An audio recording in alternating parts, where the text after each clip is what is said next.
record in progress because this is always incredibly valuable information that Greg delivers every single Wednesday in regards to the world of lending.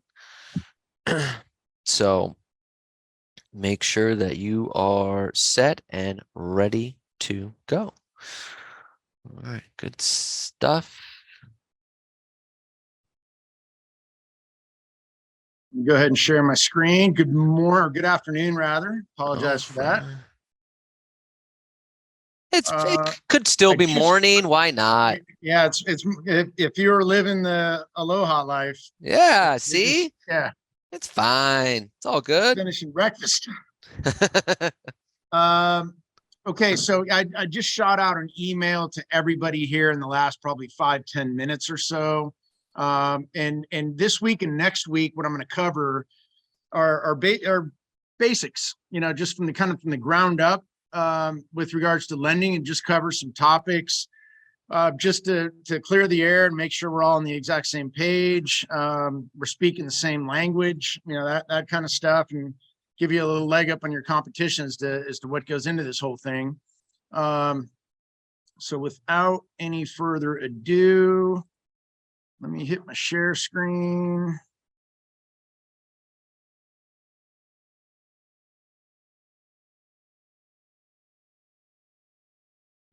Is the Lending 101 up on your screen? Hang tight.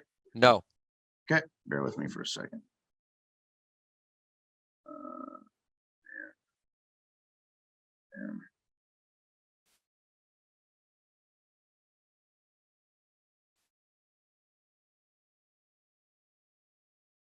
How about now? No. Still no. Sons of bitches. He's as bad as Robert. Yeah, see, I'm not the only one. I'm not the only one. Yeah. We're all human. Bear with me for a second.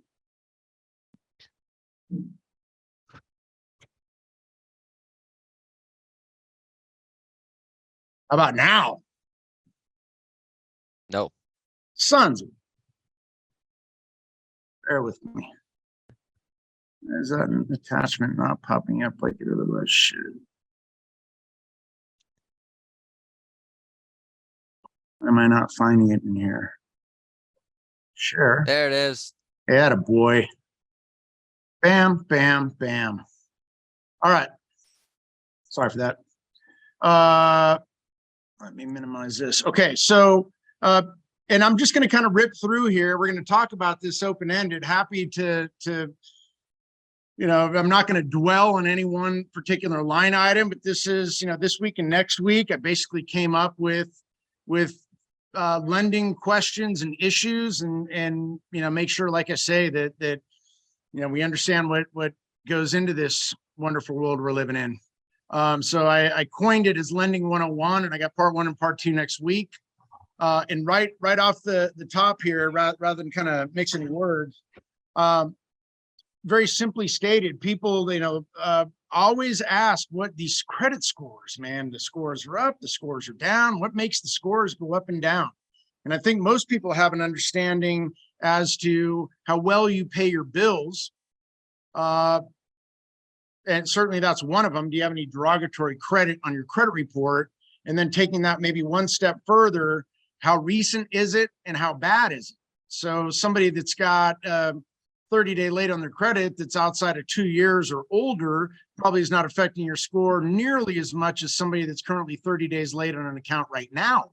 That's going to affect your score probably 100 or so points, because it shows that you can't meet your obligations as it stands for the moment. But aside from how well you pay your bills, other factors that drive credit scores is the age of your credit profile. So if you have a brand new credit profile within a month, 2 months, 6 months, you're not going to score maybe quite as high as somebody that's got a longer credit profile. How many credit inquiries you have in your credit report.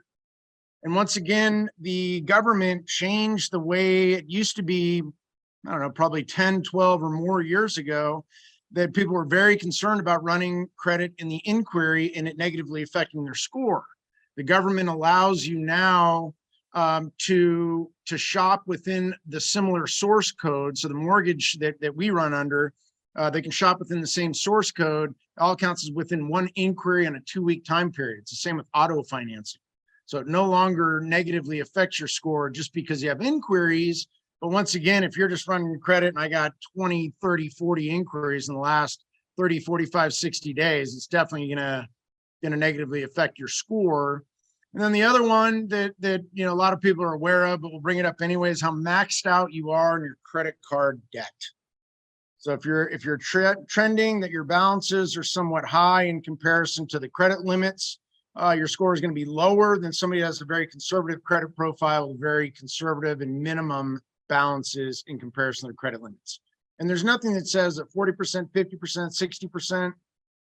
I can run someone's credit and we can run through scenarios. If it turns out that someone's credit card is now paid to a zero balance, we can get that corrected. So I mean, if there's something that needs to be adjusted, we can work on that kind of on a case by case. But those are the quick 4 factors that make scores go up and down. The second line item on here is a definition for second homes, and for non-owner occupied would be defined as a rental property, investment property in our industry. The primary residence is a no-brainer. That's the one that you live in. The second home, you have two different factors that go into it qualifying for a second home. You get a little bit better pricing for the second home than you do for the rental. The second home is going to be in a resort area in comparison to where you live. So example, if I live in Riverside, Corona, and I got a condo down by the beach, that's going to be and I can carry both payments. You can get the second home pricing. If I got a cabin up in the mountains, no problem. If I got something out in the desert, in a golf community, no problem. But if I live in Corona Riverside and I decide to buy another single family residence in Corona Riverside, you're not getting second home pricing. It's going to drop into the non-owner occupied pricing. So there's a little pricing adjustments there. Only other exception to that second home not being in a resort or vacation area is for people that have a long commute. So if I live in Corona Riverside, but yet I have to drive to El Centro for work, or I'm driving, far distances. It might not be a resort area. I would have to carry both payments. I'd have to show that that's where my job is. But you can get second home pricing if it's for work purposes to reduce a commute and still maintain your primary residence and you go home for weekends. Third one in here, how long is standard employment residence history? Our industry likes 2 years. So they like 2-year employment history, 2-year residence history. Certainly it's not a make or break on anything. There are people that we've done transactions with people that are recently released from long-term incarceration, and their residence history is through state or penitentiaries. It's all relative. Employment, I just graduated from school. I've been on my job for a month, so I can get them done with exceptions to less than the 2-year. But rule of thumb, the industry likes to see a 2-year employment history and residence history. Number 4, and this is kind of a common misconception, but if there's gift funds that are being used for a buyer, does the borrower need their own money for closing? And this would hold true on an FHA loan, on a conventional loan.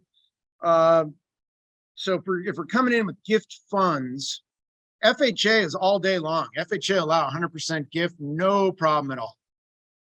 You can get the interested parties of the transaction, the agents, if they want to kick in money for some closing costs. The seller can kick in money for closing costs. We can get lender credits or rebate to cover some closing costs. So conceptually, on a conventional or a FHA transaction, can the borrower come in with nothing? They could, if you can put it together that way. But we can get it done with conventional loans also. And conventional loans are done through Fannie Mae or Freddie Mac. And Fannie Mae's got different guidelines than Freddie Mac, but it's the same pricing. So rather than mix words, Freddie Mac's all day long. You can go 100% gift. We could do a 95% financing, conventional loan, 5% all gift money, structure it through Freddie Mac. Borrower doesn't need any of their own money. So gift funds, for conventional or for government is definitely in play.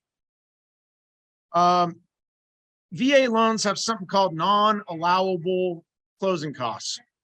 And it makes very little to no sense to me, because an example within the state of California, and we require escrow be involved, and the VA doesn't allow the borrower to pay the escrow fee. So we got to cover it on the lending side. So it's either going to be covered the way that we're pricing the loan, but we would have to pay the escrow fee. If there's a doc prep fee, a notary fee is even non-allowable. So VA loans have certain costs that we as lenders need to make sure we're covering, even through the pricing, through what we're charging in origination, but certainly the vet cannot pay them. So it's just a matter of just accounting for that. Not a big deal, but once again, it's anybody other than the borrower. Number 6, this almighty lender credit or rebate. They mean the same thing. What the hell is lender credit or rebate? And I put out a pricing update yesterday. And the pricing with interest rates gives you an interest rate that shows at a slight cost for the interest rate to buy the rate down. And then there are interest rates in there that showed a slight lender credit to get that rate. How the hell does all this stuff work? That old adage, quote unquote, pay me now, pay me later, holds true with regards to the sliding scale of interest rates. And this would hold true with any lender in the mortgage industry, but it holds true also with car financing, boat financing. They all have a sliding scale of rates such that you can go to a higher rate. It's more beneficial to the lender, and they're making more money in interest over the life of the loan, such that they're willing to pay money at the time of closing that can cover costs and or put money into whoever is doing the loan's pocket. So certainly it is lucrative. I'm not going to downplay that. If you opt to go down in rate, certainly there's not as much interest over the life of the loan at a lower rate to the lender. And it might be that they charge you nothing for the rate buy down at this point based on the rate, or it could be that there's actual cost to buy the rate down. Okay, so lender credit or rebate means you're pricing the interest rate up higher such that the borrower is going to make a little bit more in payment over the time, but yet they're getting money at the time of closing, which might be the difference of you making or breaking the transaction. You know, whatever it takes, quite frankly. Number 7, what is an LE? What is a CD? Do they matter? So we throw in the lending side of the industry these terms, LE, CD, disclosures. This stuff is all day, every day. What the hell is all this stuff? Federal government, prior to the downturn in the economy in 07, 08, we used to have to send disclosures out to borrowers, but there was nothing that said the borrower actually has to acknowledge receipt of any of the initial disclosures. So the disclosures were sent, but did they really get them? Did the lender really send them? Did they get caught up in the mail? You know, are people, kind of playing games and maybe not disclosing up front? So with the downturn in the economy and current federal regulations or federal regs impose this loan estimate is LE and closing disclosure. And with each of the two, clients need to expressly acknowledge receipt of them. The LE, the loan estimate, is on the front end. There used to be something in our industry called a good faith estimate, and it's long gone. The loan estimate took its place.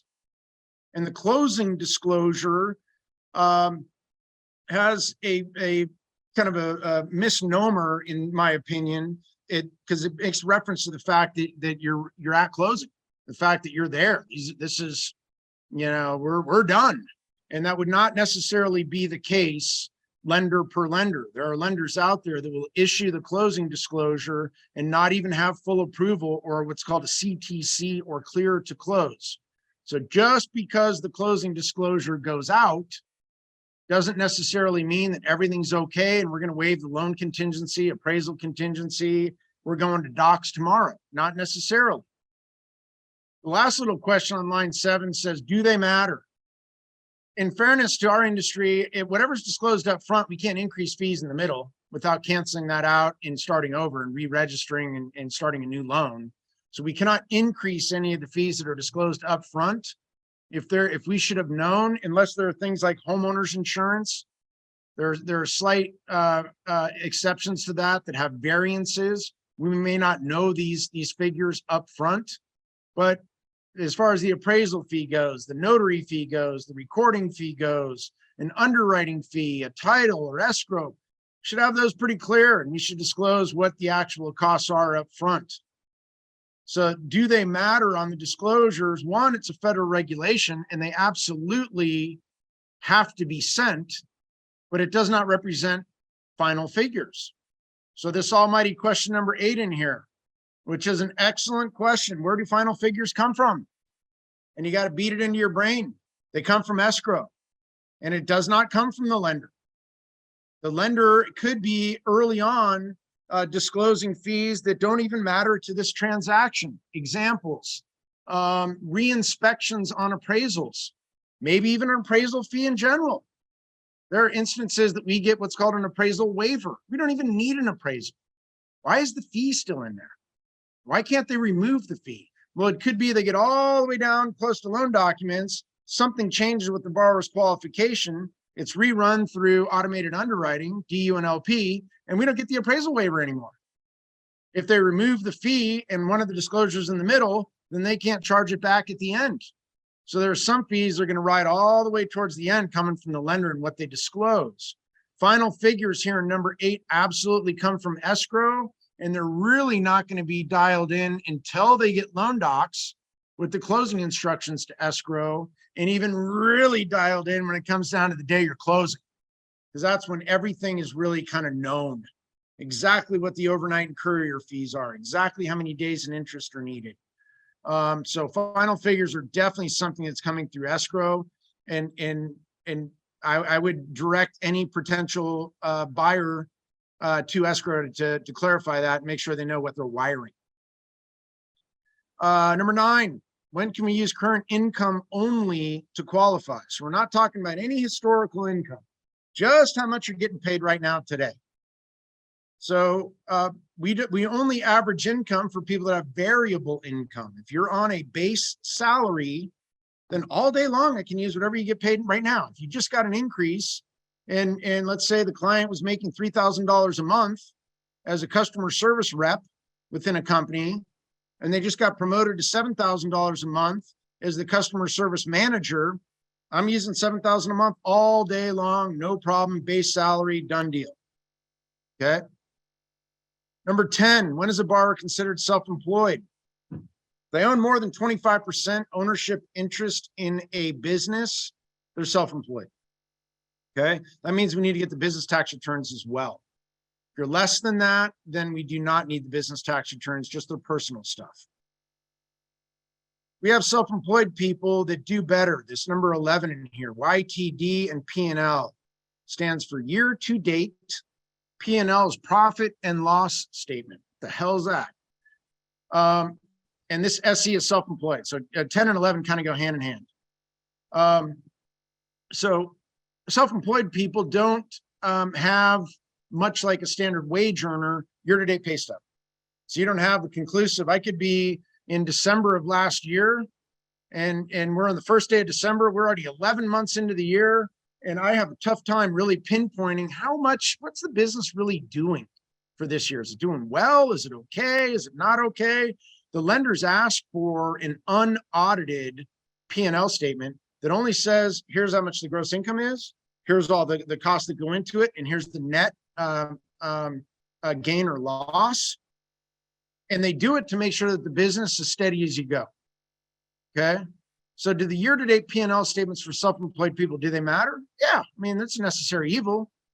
They don't use them to qualify for the loan. So if my 20 and 21 tax returns show not much income in 2022, I knocked it out of the park. I tripled my income. Look at my year-to-date P&L or year-end P&L statement. Man, I crushed it.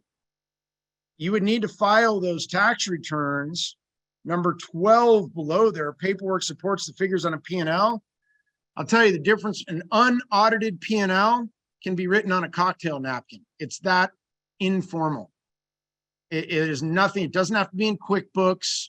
It can be handwritten. It's nothing. The unaudited, and it doesn't cost you a penny. The audited P&L, depending upon how many moving parts in the business, could cost you $3,000, $5,000 or more. I mean, a fair amount of dough. So an audited P&L has a lot more weight, but yet there's a big upfront cost in order to get the audited P&L. If somebody was through the calendar year and they tripled their income, I might suggest rather than pay for an audited P&L, how quickly can you file the tax returns? Let's get those things in and let's get them to usable. Number 13, how do we verify employment for self-employed individuals? So you can't just call somebody that's self-employed. If Greg Johnson, that's me, has Greg's auto body shop, you're not going to call Greg and say, hey, you're working there. Yeah, I'm working here. No problem. Everything's good. So everybody that's self-employed, there is some other third-party verification that goes into it. It could be a copy of a business license. It could be a letter from your tax preparer supporting that they've done the tax returns for the last couple of years.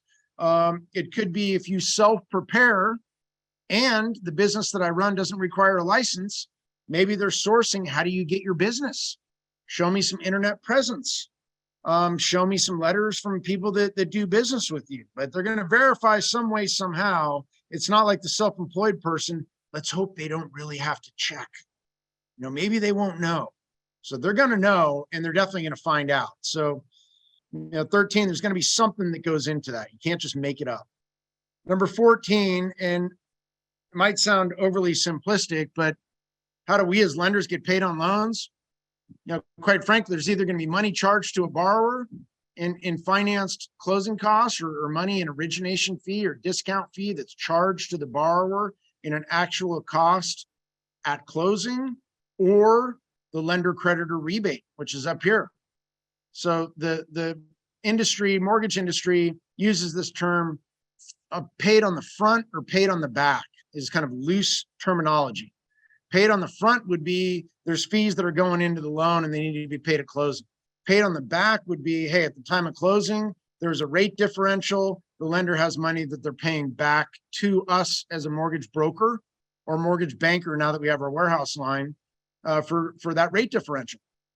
Okay. So how do we get paid?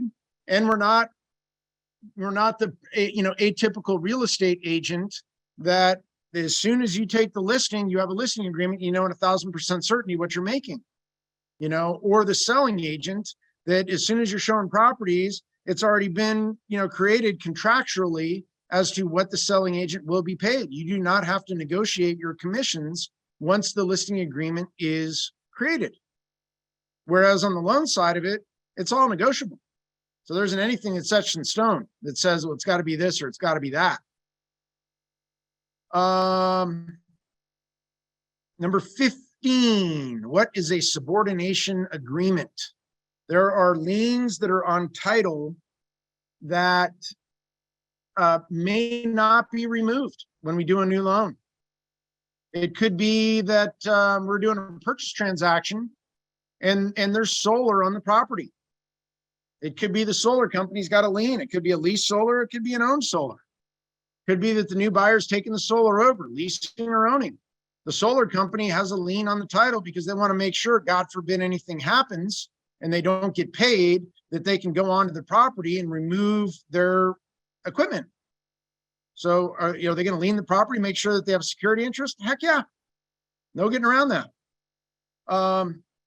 So subordination agreement keeps that lien on title, but puts them into a second lien position and allows the new recorded deed of trust to jump in front of it and be in first lien position. So with these FHA loans, conventional loans, bet your bottom dollar, they all have to be in first lien position. They're not going to take a second or third position. And it doesn't matter the dollar amount of the deeds or judgments or liens or whatever's recorded.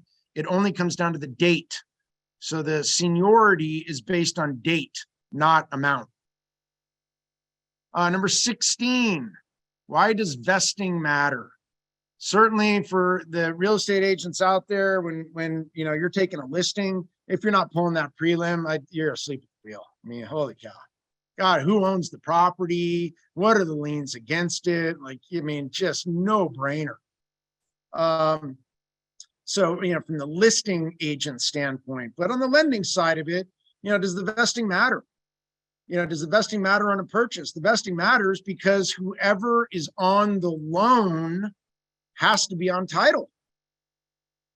So it can't be, me and a coworker are going to co-sign on a loan, but yet I really don't want them. It's going to be my down payment. I really don't want them to be on the title. So I'm going to have them co-sign because I need their income to qualify, but yet I don't want them to be a vested owner. That there is no play there. You can be on the vested owner on title and not be on the loan, but you can't be on the loan and not be on title. So it doesn't go both ways. So absolutely matters. And on a refinance, why does the vesting matter? Is once again, I could have parents and kids on the vesting. The parents co-sign with the kids. The kids want to refinance. Let's say they want to pull cash out.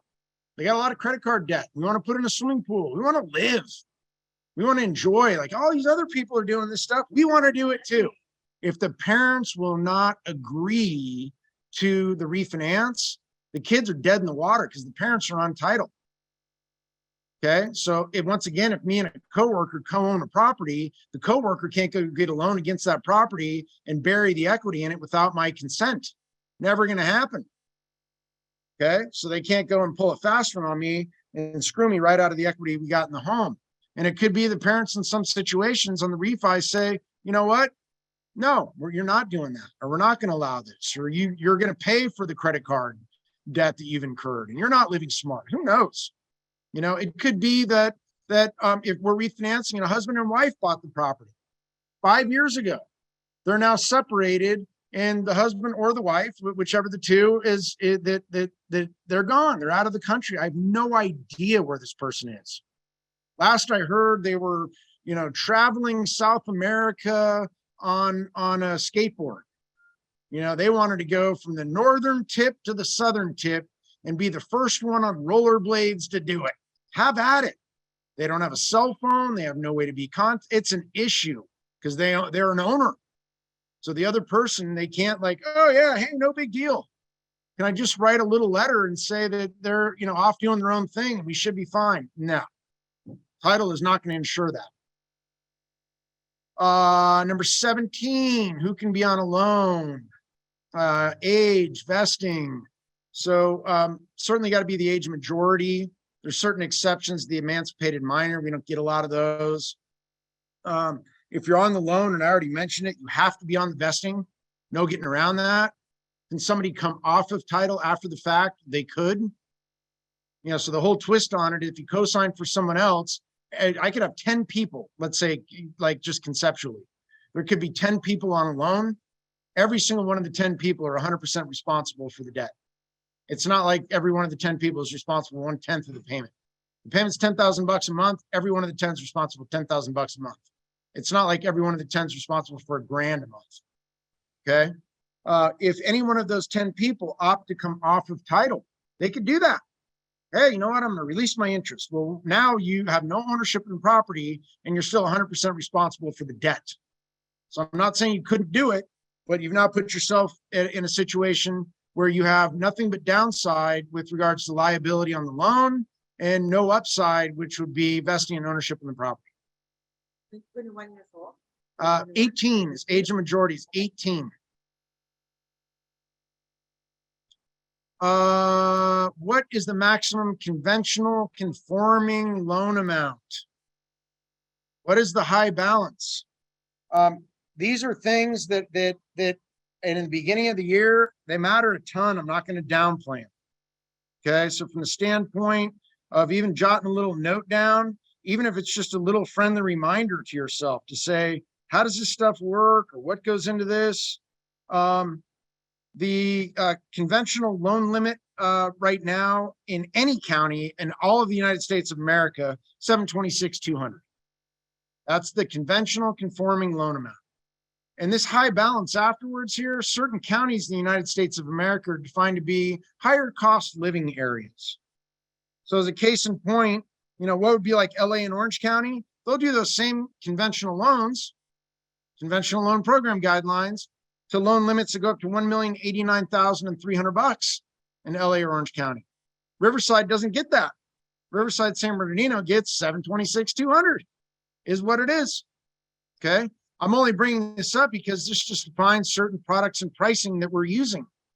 at points in time, the customer and client gets very comfortable with the options we're presenting to them. And then all of a sudden something changes where they're not going to get that anymore.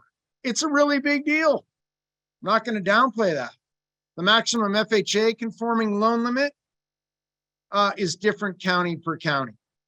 Riverside County right now for FHA is only 644. It's not that high. LA 726, 200. Once again, Riverside, San Bernardino, we don't have any FHA high balance. You get those in LA and Orange County. So, these loan limits, once again, I'm not going to downplay the importance, especially with the price point for homes these days. So many transactions we have are teetering right in and around a loan limit that might change the pricing that we have to offer. Number 20, are there increased loan limits for multi-unit? Heck yeah. So you get into the multi-units, as a case in point for LA and Orange County, a 4-unit, which tops out for residential financing, but a 4-unit max loan limit, high balance, LA, Orange County, $2,095,200. So way over the little cookie cutter 726, 200. So as it goes 1 unit to 2 unit to 3 unit to 4 unit, the loan limits definitely go up. You go to 5 units or more, it's defined as a commercial loan. Riverside? Over 5 units would be commercial. So Riverside County for 4 unit in Riverside County, max limit is only $1,238,500. That's Riverside, San Bernardino counties. So it's definitely more modest than LA, Orange County. I was talking to yesterday to Bryce out of, I believe it's Arcadia, if I'm not mistaken, that does loans and works with Mark and Al. And I talked to him about multi-unit, but we can do mixed use properties, commercial, residential, in the same multi-unit up to 4 units, FHA, base pricing, no pricing adjustments. So I can all of a sudden now get where you got a commercial operation on the ground floor, street level, with 2 or 3 units above it. As long as it's owner occupied, you can get that done for an FHA loan. So it's very lucrative. So the pricing for residential rather is infinitely more competitive than commercial. And longer term, 30-year fixed rate, no prepayment penalties. So little nugget there on number 20. Mixed use FHA up to max 4 unit. Number 21. What are 2 simple factors? What 2 simple factors is the borrower's rate based on? And this is overly simplistic. So how well does the borrower qualify? So what are they bringing to the table? And then market rates go up and down over time. This sounds like stupid simple, but are rates going to be next year? Are rates going to be at 5%? I'm overly confident we'll have a 5% rate next year. How can Greg look in the crystal ball and say that's going to be out there? I can tell you 5% will be out there, but I can't tell you whether it's going to be at a cost to buy the rate down, whether it's going to be an even flat rate with no cost to buy it down or no lender credit, or if it's going to be lender credit to get that rate. So if I went back to COVID, summer of 2020, was there a 5% interest rate for conventional and FHA? Heck yeah, but it was paying a stupid amount of rebate because the base rates during that time are in the 2% range. Right now, can I get a 5% rate? It's going to cost you. So 5% is not coming cheap. So the market factors, and then how well people are qualified. And once again, I don't take that personally. I don't create people's personal scenario or situation and tell them how well to pay their bills, whether to max out their credit, whether to maintain a conservative credit profile. I'm not over their shoulder when they're internet shopping, late at night and they buy some impulse buy and God, I just really got to have this thing. And you don't have the money for it. So you just put it on the credit card and try to figure it out later. Okay. So just from the standpoint of whatever people and the credit profile they have, the income that they make, the money that they have in savings, it is what it is. 22, this almighty reverse mortgage. For people 62 and older, got to be a primary residence. But the twist on the reverse mortgage is they have no payments for as long as they're living in the house. It's not a closed-ended term. It can be done for purchases or refis alike. It doesn't go as high in loan to value. So it's not this, hey, I want to buy a place. Can I do a reverse mortgage with 5 or 10% down? It's not going to happen. The reverse mortgage is based on the person's age, and the older they are, the higher the equity position would otherwise go. The younger they are, the more conservative. So once again, if there's no payments for as long as you live in the house, if you're 62 in the reverse mortgage world, you're defined to be you're the little young pup. Okay. Who's to say how long you're going to live? Especially with different meds that are out there or whatever. I mean, you could live well into your hundreds. 40 year, it could be a 40-year, 50-year. The lender will eventually get paid. They're charging interest based on whatever the program that you took. So the interest is accrued on top of the balance. They don't realize that until the loan's eventually paid off, through the sale of the house or through a refinance. What's going on the reverse mortgage? Do you have, and let's say that you are okay with the age, do you have to have like a minimum equity in the property? So the reverse mortgage is literally, and this is silly, dumb it down. But, this conversation came up yesterday as well with someone. I don't even need to run someone's credit. So as silly as it is to run a reverse mortgage, there's no obligation, no credit, don't need your social security number. All I need is the name, the property address, whatever type of property it is, manufactured home, unit, single family, condo, whatever. So name, address, property type, value, balance of whatever you owe against it. If anything, if it's a purchase, the value is going to be the purchase price. So whatever it is, and then whatever their date of birth is. There's like 5 items that you need.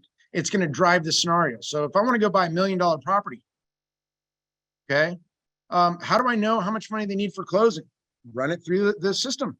So they have their own software program that runs these scenarios. And just like DU and LP was created to standardize the way automated underwriting works for all over the United States of America, no matter who the lender is, they're working on the same software programs. It's the same with reverse vision that runs reverse mortgages.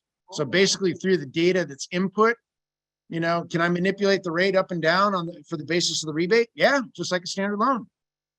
Could I charge more or less for an origination fee, just like in a standard loan? Yeah.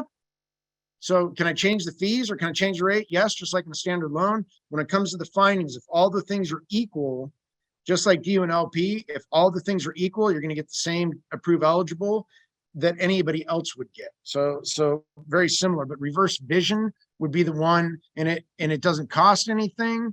And it can't take me or anybody that's familiar with reverse mortgages approximately 4 minutes, maybe 4 minutes and 32 seconds to run the scenario. It's that quick. And you know exactly where you stand. Number 23.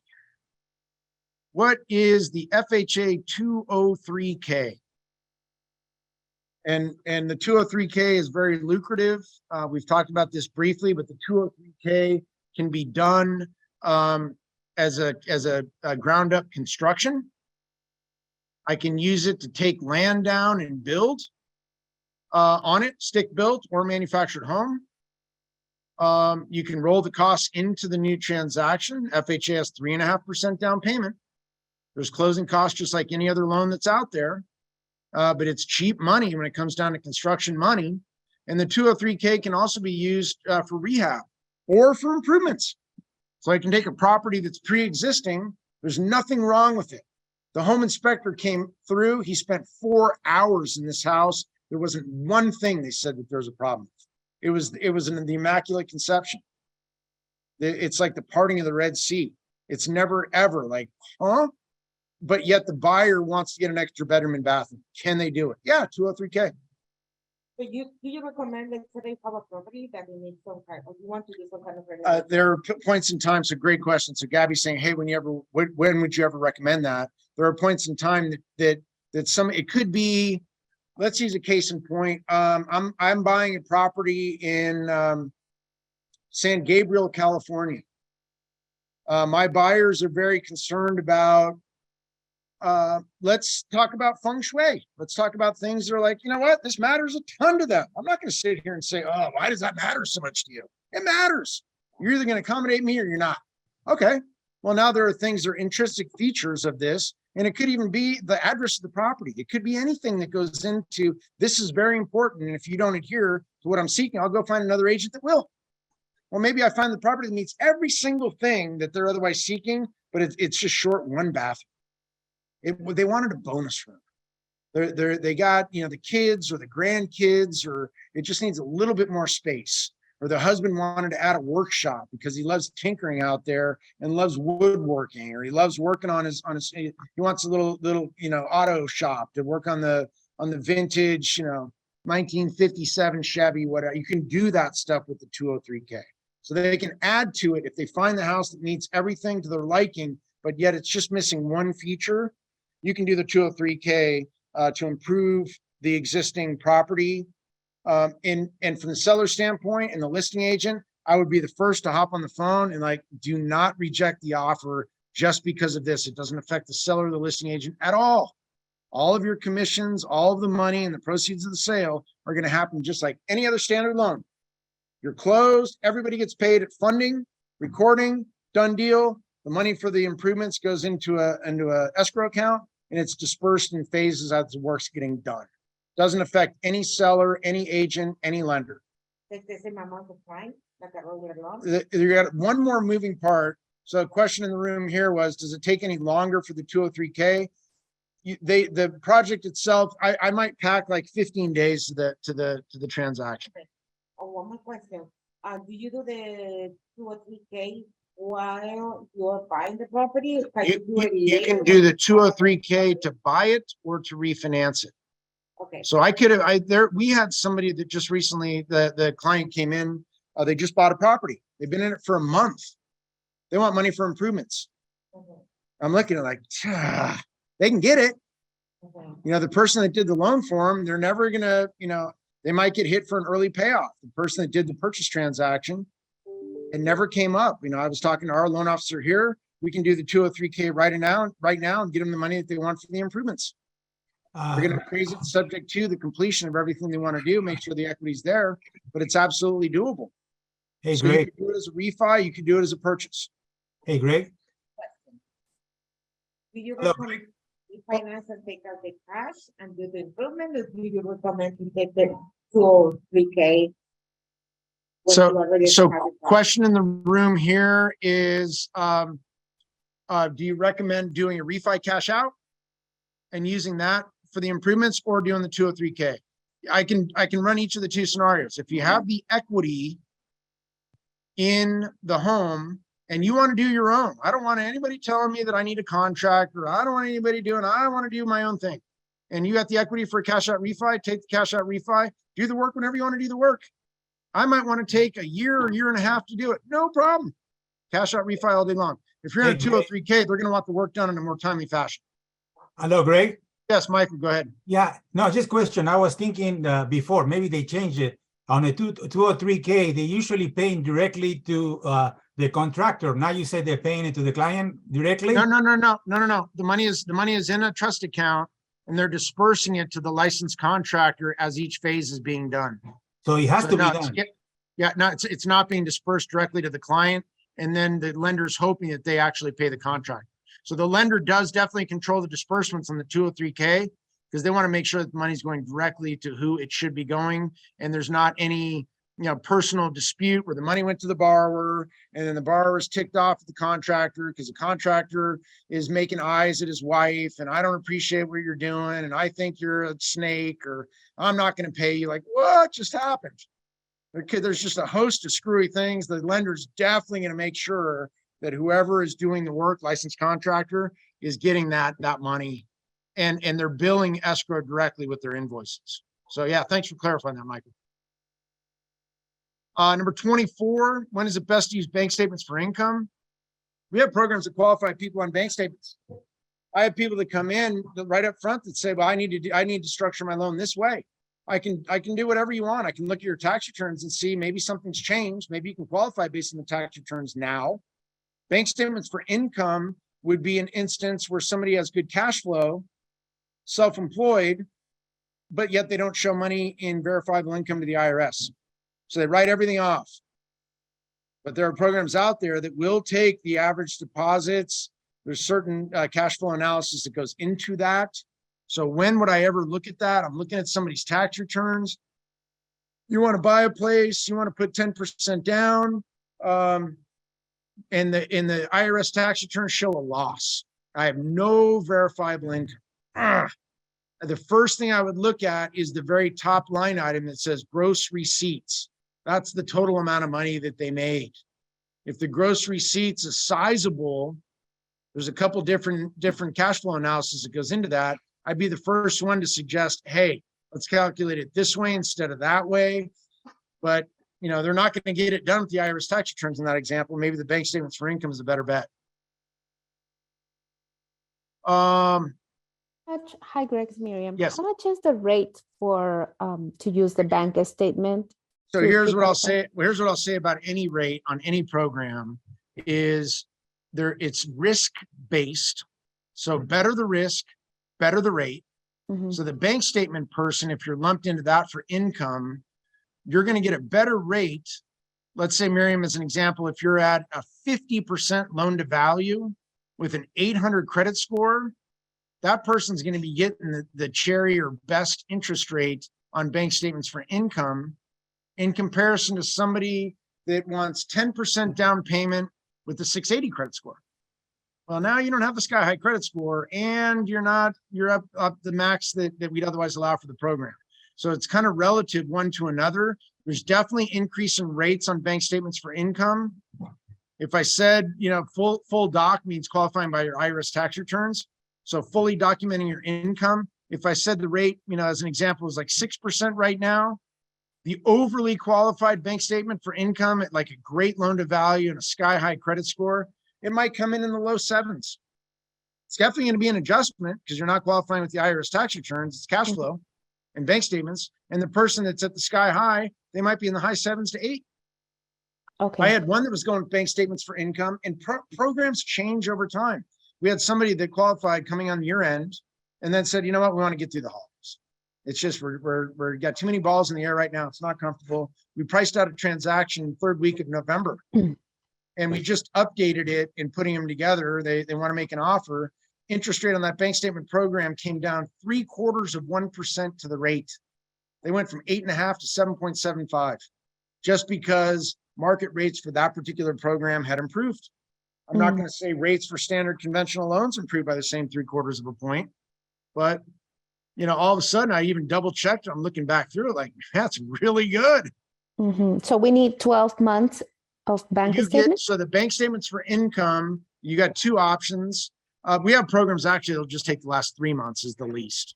So if you have your only good cash flows for the last 3 months, then it is what it is. If that's all that I can get by with, you're going to pay a little higher rate than someone that can show 12 months consistent deposits, which actually would pay a little bit more in rate than someone that showed 24 months for deposits. So best pricing for bank statements for income would be 24 consecutive months. Okay. Sometimes I can use more than one account depending upon how people bank. I've had instances with people that, we closed a transaction recently with clients that own Thai food restaurants, and they have 5 of them, but they set up separate banking for every single restaurant. In fact, as odd as it is, they don't even go through the same bank. I don't know why. They have 5 different banks, 5 different accounts, and then they have their person. They have the name of the restaurant, and then their personal names right below it. They're all business accounts. You know, we were able to get that done because they're 100% owner of every one of those businesses. I didn't need a couple of them. I only needed 3 of them in order to get where they wanted to go. So it's all kind of relative. But if you only have the 3 months bank statements for income, it's out there. But like I say, there's going to be adjustments to the pricing because you're more risky than someone that shows good income over time.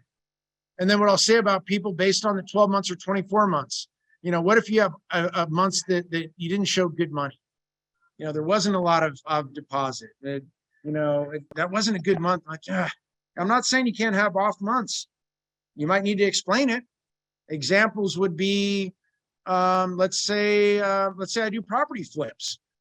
I'm not flipping a property every month. Maybe I do one a quarter. So one a quarter, I show great money. So every 3 months, I show, 100, 150,000 bucks. Okay, well, this is the nature of what I do. This is how I do it. I'm a home improvement. Maybe I'm a builder. I front all the money for my supplies. I don't show any deposits for 3, 4 months, 5 months. I finish the project. Boom, I get the windfall of all my money. So depending upon how people get paid would justify the consistency of the deposits. Conversely, if I'm running what would be an example? I own a dry cleaners. The dry cleaners, they'd like to see that your deposits are pretty consistent month to month. Okay, that should not fluctuate greatly month to month. Number 25 here at the bottom, define a first-time home buyer. So we talk, and a lot of times people on these purchase programs, do we have down payment assistance? We do. Can you get an FHA with DPA as down payment assistance? Absolutely. You need to be a first-time home buyer. Yeah. Okay. Well, what does that mean? How does that work? What are these first-time home buyers? First-time home buyer program asks that you have not had homeownership in the last 3 years. So could you have ever owned a home in the past? You could have. They'd like to see that you did not own a home in the last 3 years. Okay. And then you qualify for those particular products or programs. There are people, I'm working a transaction, and I'm not even sure if Agnes is on the line out of Oceanside, but Agnes had come back to me on a program. She's got a client in right now, and I haven't even followed up with you, Agnes. So I'm sorry I'm putting this out Here. on the training call, but she's got a client that she has a doctorate in nursing. So we have some programs that will get by, and off the top of your head, Agnes, because I didn't even look in and arrive, but I recall your client. Do you remember their down payment? She only wanted 10,000, but she has a lot in the retirement, about 400,000. So we can look at, is there an option for the doctor program with lesser down? If she was coming in, let's say with, and let's talk about any down payment assistance program. Can you get a better deal with down payment assistance for rates and fees? You cannot. The interest rate's probably 2 percentage points higher than if you have the money for down payment. So even with the new client that I talked about, so Agnes will run options back and forth on that today to see if there's any betterment for her to go into the doctor program with that lesser down. Okay. The example would be, let's say you got somebody that's in 20% down payment, or 10% down payment. Would it benefit you to go into a down payment assistance? Would it benefit you on some of these other more lucrative programs?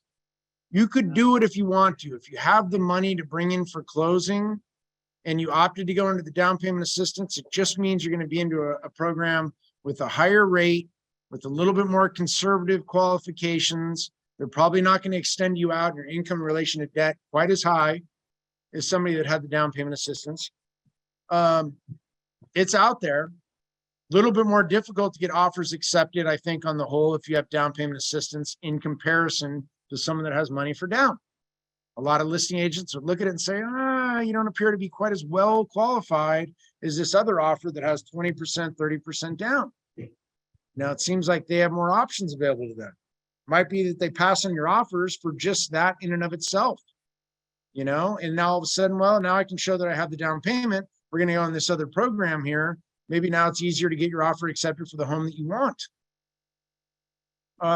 So at points in time, the first-time home buyer, depending upon how people are qualifying, may or may not benefit them. I've had people that have the money for the FHA down payment.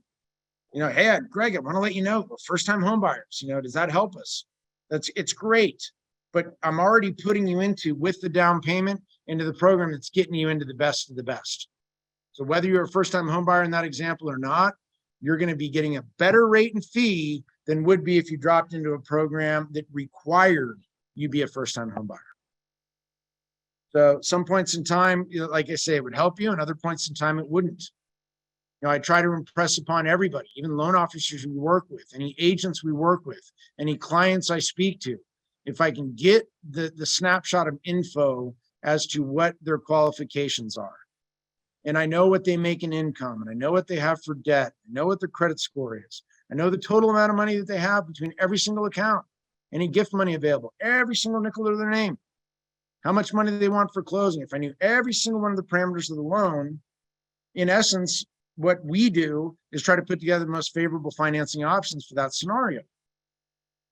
So even on the way in, right before training, I was talking to Hortensia out of our Hemet office, and she's talking about a buyer on an ITIN loan, individual taxpayer identification number. We have programs right now with lenders that'll go 20% down, 15% down. We have one we're working on getting approved with 10% down. So the only thing I mentioned to Hortensia is when you're pricing the loan out, it's important you know what they have for cash for closing, because you're not going to offer them the pricing or the program with the lenders that are going to go up to a max 80% loan to value if they don't have that money. Why are we even talking to them? It sounds silly, but we would never ever even offer a product or program if they don't qualify for it, or if they've come back. Greg, I have a bankruptcy 2 years old. That's when it discharged. I don't know what to tell you. It is what it is. I can't change the world. I can't turn the clock back. But the 2-year bankruptcy is going to put you into certain programs, and it's not going to qualify you for other ones. Big deal. We talk about everything that can be done rather than everything that cannot be done.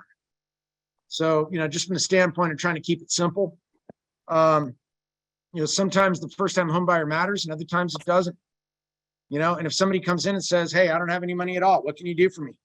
Then I'm starting from the ground up. We're trying to put that transaction together. What does that look like? What can be done there? Our first knee-jerk reaction, I'd love to get the seller to pay all their closing costs. Let's try to get in with the down payment system. We have no gift money. I don't know what to tell you. And we're going to have to structure a first mortgage. We're going to have to structure the down payment assistance second. And my first knee-jerk reaction, let's hope and pray that the seller will pay for the closing costs, so none of the agents need to, and the buyer doesn't need to in a higher rate. If it turns out the seller is unwilling to pay it, what other options we have? We can go to plan B from there. I joke about stuff like this, but anything in this world that sounds too good to be true normally is. Even the down payment assistance, it's not like there's no free ride out there. So even the DPA programs, the clients that take those are paying a higher interest rate, are paying more money in interest over the life of the loan to get the help and the assistance today at the time of closing. Okay. My contact information is down here at the bottom. If anything pops up, you can definitely reach out and ask any questions that may arise. Let me see what, if anything, we got in here. Yeah, the I-10, Ignacio. We have a broker package in, right? I would find out what buyers need. I have a lender right now that'll do just 10% down payment. We just got the broker package in on them, and they haven't reviewed it yet to approve it. As it stands to the second, we have 85% financing, so we need 15% down. And we have a host of people that do 20% down. So we have multiple, with all the lenders that we have and all these programs that are out there, we would not be the company that just puts all our eggs in one basket and says, well, if we have an I-10 borrower, then we only have one lender. Or if we want an FHA loan, one lender. So we stay broad-based with the different products and programs that we offer to make sure if it doesn't meet, with one particular lender, maybe one's trash is another's treasure. Maybe as we're comparison shopping, one lender, they're priced out in rate. We had a transaction that just closed recently and UWM is a great lender, biggest in the nation. But it happened to be a cash out transaction and a lower 600 credit score. We ended up closing the transaction through a lender that offered a 0.5% lower in rate than UWM. It doesn't mean UWM is a bad company. It just means that wasn't their sweet spot. Somebody else beat them on that particular product and that what the borrower is looking to accomplish. So, hey, I could put everything in UWM and then hope that every borrower is just going to say, okay, no problem, whatever you say, but the fact of the matter is we're in a very competitive industry. With the age of technology, and I hate to date myself, but I started in the industry when there was no check and balance. You know, that things were not easily, you could not fact check somebody like these days, and God bless them. You know, I'm a parent. My kids, I mean, the second they got their first cell phone and I maybe told them something that they're like, God, is dad full of it? Is this really true? They're immediately on their phone fact checking me for nonsensical stuff. You know, there are clients that are out there when you mention something like, was that right? Do they know what they're talking about? Do they not know what they're talking about? You know, the ability to comparison shop and see what else is out there. So it's never been more prevalent. And I just know that everything's going to continue to change. So it's not like, well, you know, once again, can we roll the clock back? That ship sailed.